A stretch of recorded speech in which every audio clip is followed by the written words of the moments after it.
Tapi kalau sudah praktek langsung kemudian diterapkan, memvonis, ini sudah perkara lain. Lain Ustaz ya. Kita sebagai penuntut ilmu tentu tidak kemudian memvonis orang, wah ini musyrik, ini kafir, tidak demikian.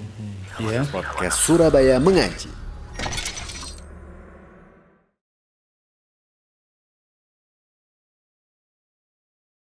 Assalamualaikum warahmatullahi wabarakatuh. Alhamdulillah wassalatu wassalamu ala rasulillah. Teman-teman sekalian, pemirsa sekalian dimanapun Anda berada, para pemirsa yang menyimak di YouTube maupun di audio podcast Surabaya Mengaji, selamat datang kembali di serial podcast kita. Bersama di sini saya Reza Zamzami sebagai host untuk membawakan serial episode yang kali ini.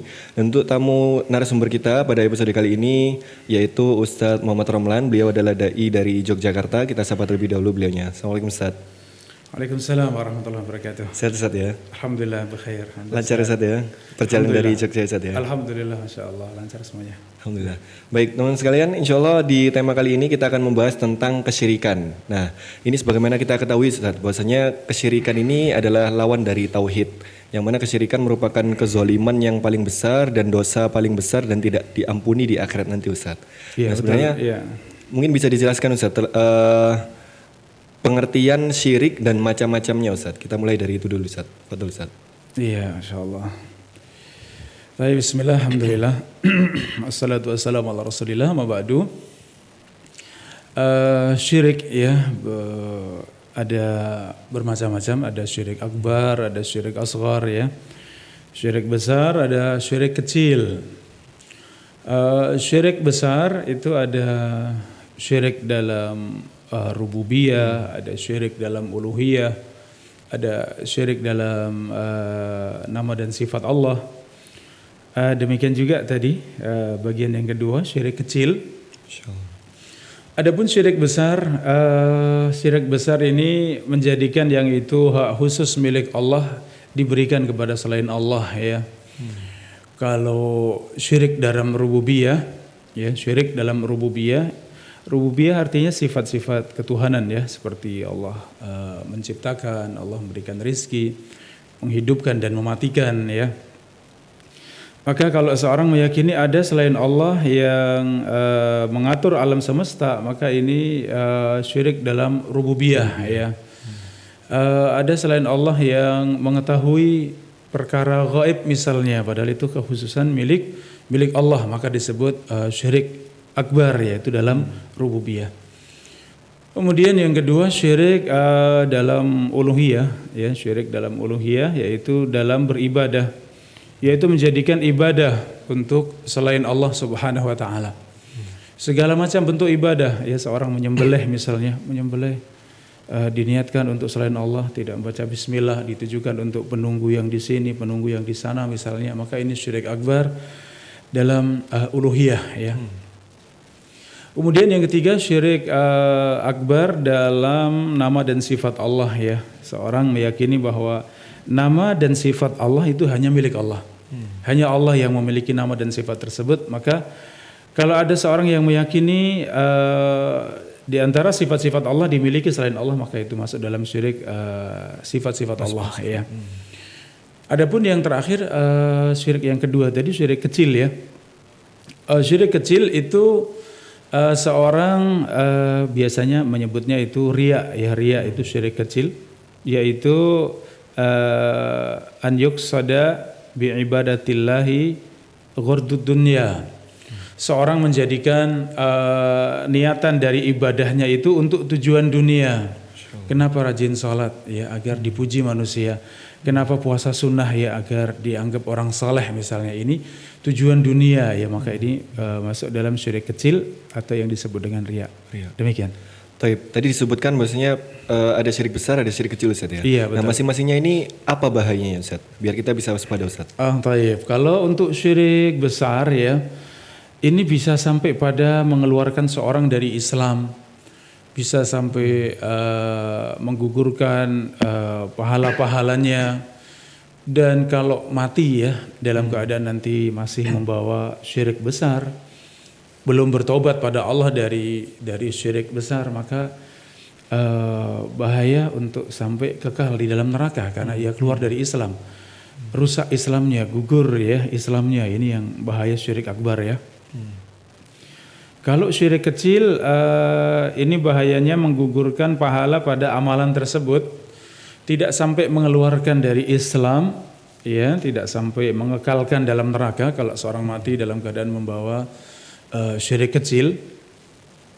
Namun syirik kecil ini walaupun dikatakan syirik kecil bukan berarti dosanya kecil ya, tapi justru bisa jadi itu dosa yang paling besar dari semua dosa besar. Ya, dosanya sangat besar, bahkan lebih besar daripada dosa-dosa besar. Karena meniatkan satu ibadah untuk selain Allah.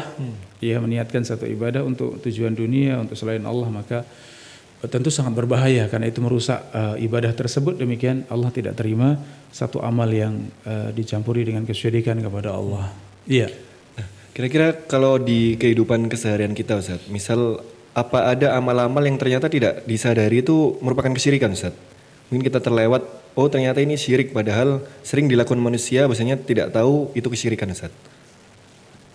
Baik, kalau syirik akbar itu kalau kita lihat sejarah negeri kita ya sebelum datangnya Islam, memang manusia sangat kental sekali dengan kesyirikan ya, dengan amalan mereka, perbuatan mereka, ucapan mereka, adat kebiasaan mereka itu sebelum datangnya Islam memang di negeri kita adalah agama yang sangat kental tadi ya dengan kesyirikan, sehingga ketika Islam sudah masuk di negeri kita, bahkan hampir semua penduduk negeri kita ini beragama Islam, tapi sisa-sisa dari kesyirikan tersebut terkadang masih ada ya, masih di acara-acara yang biasa dikerjakan oleh masyarakat ini masih sering dicampuri dengan amalan-amalan tadi, ya, amalan-amalan kesyirikan, ritual-ritual yang itu sebenarnya adalah kesyirikan.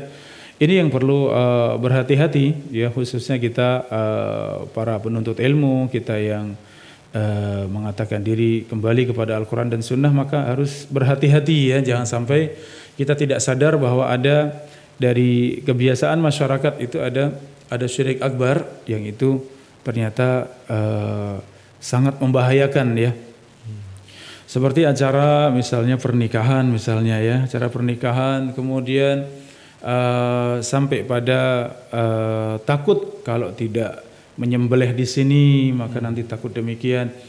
Dari perjalanan dari pengantin laki-laki ke pengantin perempuan sepanjang jalan itu mungkin buang telur di sana, buang anak ayam di sungai sana ya.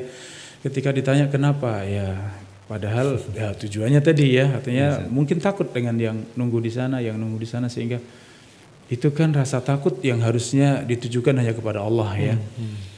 Dan tentu masih sangat banyak ya, karena kita terbiasa dengan ritual-ritual yang itu sudah ada dari nenek moyang kita sebelum datangnya Islam ya, sehingga kita harus membedakan Al-Quran dan hadis itu datang dalam rangka menjelaskan Islam yang kafah ya, Islam yang sempurna. Maka kalau kemudian Al-Quran dan Sunnah yang kita yakini sebagai dasar dalam agama kita masih tercampuri dengan perkara-perkara adat, kebiasaan, ritual-ritual yang itu tidak pernah ada dalam Islam, kemudian dianggap bagian dari Islam, tentu ini sangat membahayakan ya, demikian. Taib. Nah, misal nih Ustaz, kita sedang jalan di suatu tempat atau menemui di media sosial orang secara zahir berbuat syirik Ustaz. Misal menyembelih atau mengirim sesajen ke lautan, ke pohon tertentu. Nah, sikap kita sebagai muslim ketika melihat pelaku yang berbuat kesyirikan itu bagaimana Ustaz? Apakah langsung divonis kemudian oh ini kafir, musyrik, atau bagaimana Ustaz? Ini kaitannya dengan dakwah ya. Artinya satu sisi kita bersyukur bahwa Allah berikan kita hidayah, Allah berikan kita petunjuk sehingga tahu mana yang benar, mana yang salah, mana yang sunnah, mana yang bid'ah, ya, mana tauhid, mana syirik. Alhamdulillah untuk kita bersyukur kepada Allah ya. Tapi kalau kemudian kita dapati sebagian dari kaum muslimin atau sebagian yang kita jumpai masih berbuat yang demikian, maka tentu kita harus menimbang maslahat dan mudarat ya, kebaikan dan keburukan. Kalau kita bersikap mungkin mengingkari secara langsung, mungkin kita keras demikian ya. Kira-kira apa yang akan terjadi, respon sana sini yang itu juga maslahat dalam berdakwah. Kalau kemudian dakwah yang benar, dakwah yang berkah ini kemudian dikatakan itu dakwah yang keras, dakwah yang kasar ya, dakwah yang tidak menghormati orang lain, tentu ini sangat merugikan dakwah kita. Sehingga hati tetap jelas ingkar. Kalau kemudian dengan lisan kita bisa mengingkari dengan cara yang baik, dengan santun, itu memang kewajiban kita. Ya, kata Nabi SAW, man ra'a minkum munkaran falyughayyirhu biyadihi fa in lam yastati' fa bilisanihi fa in lam yastati' fa biqalbihi wa dzalika adhaful iman. Barang siapa melihat kemungkaran, ingkarilah dengan tangan. Tentu ini khusus orang-orang yang punya kekuatan, punya kekuasaan ya, bukan kita.